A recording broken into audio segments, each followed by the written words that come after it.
In modern war, the first target is not always the aircraft. The first target is the runway, the hangar, the fuel truck, the command center, and the entire system that allows an air force to operate. Once those are destroyed, even the most advanced fighter jet becomes nothing more than expensive metal sitting on the ground. This is why the old rules of air combat are dying. For decades, air forces believed that strength came from bigger bases, bigger fleets, and more centralized control. But today, drones, satellites, cruise missiles, cyber warfare, and electronic attacks have changed everything. Your enemy does not wait for you in the sky anymore. Your enemy attacks your ability to even take off. And in this new battlefield, one fighter is quietly becoming one of the most important aircraft to watch: the Gripen F. The Gripen F is a two-seat fighter born from Swedish engineering, Brazilian ambition, and one very clear reality. The future belongs to the Air Force that can disperse, adapt, decide faster, and survive longer. On 2 June 2026, Saab presented the first Gripen F to the Brazilian Air Force in Linköping, Sweden. At first glance, some people may look at it and say it is just a two-seat version of Gripen E. But that is a mistake. A very big mistake, because the Gripen F is not simply a trainer. It is a combat aircraft designed for a battlefield where one pilot may no longer be enough. Modern air combat is no longer only air-to-air dogfighting. It is air, land, sea, space, cyber, and electronic warfare happening at the same time. One pilot may be tracking enemy fighters while enemy radars are hunting him. At the same moment, drones may be feeding data to surface-to-air missile systems, electronic jamming may be cutting communications, ground targets may be moving, and friendly forces may be asking for support. In the middle of all this, the pilot must decide in seconds, not minutes. This is the deadly pressure of modern combat, and this is where the Gripen F brings its biggest advantage: 2 humans, 1 aircraft, and an AI-supported combat system. In my opinion, the Gripen F is not about replacing the pilot with artificial intelligence. It is about using humans better. The front pilot can focus on flying, air combat, weapons employment, and survival, while the rear crew member can manage sensors, electronic warfare, reconnaissance data, unmanned systems, and the wider tactical picture. That means the aircraft is no longer just a fighter. It becomes a mini command center inside the battlespace. It becomes a flying battle manager. It becomes a machine that can see, think, coordinate, and strike with far more clarity than a single overloaded pilot. Future wars will not be won by the aircraft with the most beautiful brochure. They will be won by the side that can process chaos faster than the enemy. For Brazil, this aircraft is even more important. Brazil did not just buy Gripen, Brazil joined the program.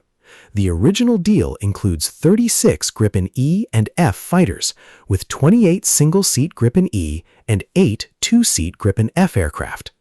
This is not only a fighter purchase, it is technology transfer, industrial growth, training, and national aerospace power. Now, the latest reports say Brazil is considering 20 more Gripen EF jets. That changes the scale of the story. If Brazil expands the fleet, Gripen is no longer just replacing older fighters. It becomes the backbone of a new Brazilian air combat ecosystem. Sweden brings the design, Brazil brings industrial strength through Embraer, and together they are building something that could influence not only South America, but the global fighter market. The timing is also very important. Colombia has already signed for Gripen EF fighters. Thailand has also ordered Gripen EF. Brazil is considering more.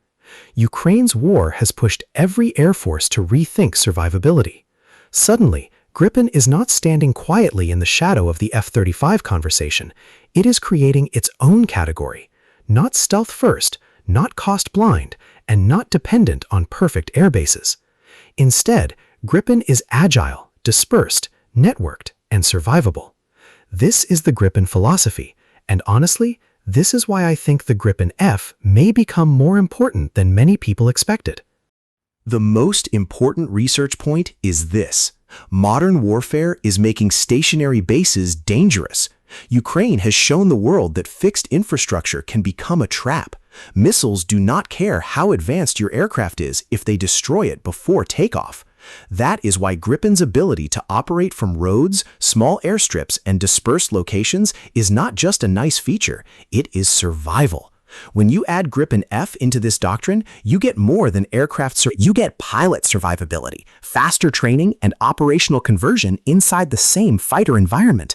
A pilot can move from lower performance aircraft into the F-39 world and learn in the real cockpit with the real systems and the real combat mindset. There is no massive gap between training and frontline operations, no painful transition shock, and no wasted years moving through too many aircraft types.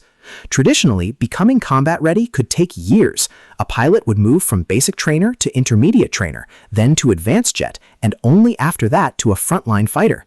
Each step costs money, each step takes time, and each step creates a learning gap. Gripen F compresses that journey. The student trains in the aircraft family they will actually fight in. The instructor sits behind them. The systems are real, the pressure is real, the decision-making environment is real. That is not just training, that is combat readiness being built from day one. This is why Brazil needed the Gripen F, not just to teach pilots how to fly, but to teach them how to fight in the future battle space. Now comes the most suspenseful question. If AI and drones are the future, why do we still need two humans in the cockpit? The answer is simple. The future is not unmanned alone. The future is manned, unmanned, and AI working together. A drone can go into denied airspace. AI can process information at machine speed. But in the most sensitive moments of war, human judgment still matters. When to strike, when to hold fire, when to risk the aircraft, when to protect civilians, when to change the mission, when to trust the machine, and when not to trust it. This is why Gripen F is so interesting. It keeps humans at the center of the decision loop, but gives them more power through AI, sensors, and networked systems. Imagine one Gripen F managing drones ahead of it. The drones enter dangerous airspace. They detect radars, confuse the enemy, force air defenses to reveal themselves, and create openings for a strike. Then the Gripen F coordinates a multi-axis attack with other aircraft, missiles, and electronic warfare assets. That is no longer one fighter flying one mission. That is a complete combat system commanding a battle. This is where the two-seat concept becomes more than training. It becomes a battlefield advantage. But let's be honest, Gripen F is not magic. It is not stealth like the F-35. It does not erase every threat. It will still face modern air defenses, long-range missiles, electronic warfare, and production challenges. But this is exactly why I respect the concept. Gripen does not pretend that war is clean. Gripen is built around the idea that war is messy. Airbases may be hit, communications may break, runways may disappear, pilots may be overloaded, threats may come from every direction, and the aircraft must still operate. That is the real strength of Gripen, not perfection, but adaptation. The handover of the first Gripen F is also symbolic. It is not only about Brazil receiving an aircraft, it's about two countries building trust.